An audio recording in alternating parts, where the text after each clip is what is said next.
ইমাম হুসাইন কতটুকু ধৈর্যের পরিচয় দিয়েছেন। 61 হিজরি সনে কারবালার ময়দানে যখন গিয়েছেন, ইনার সমস্ত পরিবারকে বন্দি করেছেন, বন্দি রেখেছেন, খাবার দাবার বন্ধ করে দিয়েছেন। বন্ধ করে দেওয়ার পরে ইনাকে বলা হলো, আপনি মদকে হালাল বলুন, জানা বেবিচারকে হালাল বলুন, তাহলে আপনাকে সসম্মানে ইজ্জত দিয়ে আপনাকে পৌঁছে দেওয়া হবে। আর আপনি যদি এজিদকে খলিফা মানুন, এজিদকে যদি আপনি খলিফা না মানেন, তাহলে আপনাকে এখানে যুদ্ধ করতে হবে।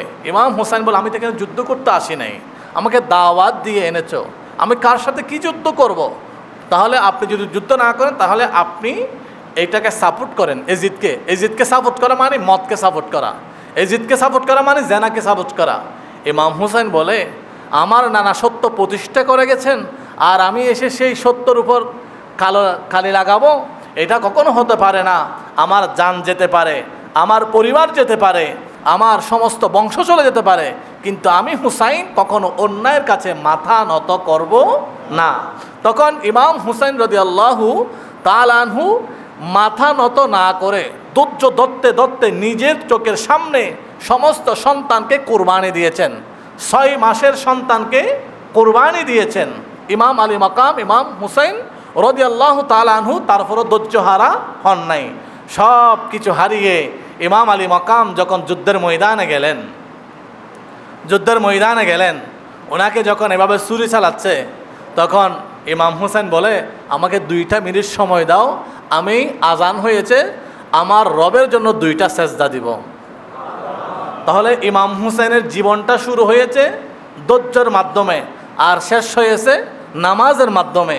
আল্লাহ তাআলা সূরা বাকারার 53 নং আয়াতের মধ্যে বলেন, একজন মানুষের কাছে যদি 2টা চরিত্র থাকে, 2টা চরিত্র, একটা হচ্ছে ইস্তাঈনু বিসসাবরি, ধৈর্যের সময় যেই মানুষ এই অসুস্থতার সময়, দুঃখের সময় যেই মানুষ ধৈর্য ধরবে, ওয়াসসালাহ এবং নামাজ পড়বে, নামাজ এবং ধৈর্যের মাধ্যমে আল্লাহর কাছে যেই ব্যক্তিটা চাইবে, আল্লাহ সুবহানাহু ওয়া তাআলা সূরা বাকারার 153 নং আয়াতের মধ্যে বলেন, ওই ব্যক্তির বিরুদ্ধে যদি লাউইজে তামাতিল উম্মাহ, বিশ্বের 800 কোটি মানুষ যদি তার পিছনে লেগে যায়, ওই মানুষের অন্তরে যদি ধৈর্য এবং নামাজ থাকে, ধৈর্য এবং নামাজ থাকার কারণে বিশ্বের 800 কোটি মানুষ তার বিরুদ্ধে এসে তার এক বিন্দু পরিমাণ ক্ষতি করতে পারবে না। তাহলে ইমাম হুসাইনের এই আদর্শ আল্লাহ সুবহানাহু ওয়া তাআলা কোরআনুল কারীমের মধ্যে যেভাবে বর্ণনা করেছেন, প্রত্যেক আপনার মানুষের 2টা সময় যায়, একটা সুসময়, একটা দুঃসময়। সুসময়ে আল্লাহর কৃতজ্ঞতা আদায় করতে হয়, আর দুঃসময়ে ধৈর্য ধরতে হয়। আপনার আজকে টাকা কম, আপনি আজকে অসুস্থ, আপনাকে অন্যজন আজকে আঘাত দিয়েছে, আপনি তাকে মারতে যাবেন না, আপনি তাকে ক্ষমা করে ধৈর্য ধরুন।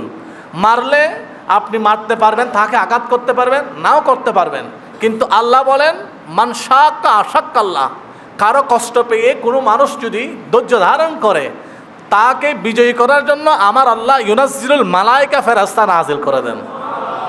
এখন আপনি যদি আরেকজনকে মারতে যান, আরেকজনের আঘাত করতে যান, আপনার সমালোচনা করছে, আপনি আরেকজনের সমালোচনা করছেন, এটা দিয়ে প্রতিশোধ নেওয়া যাবে না।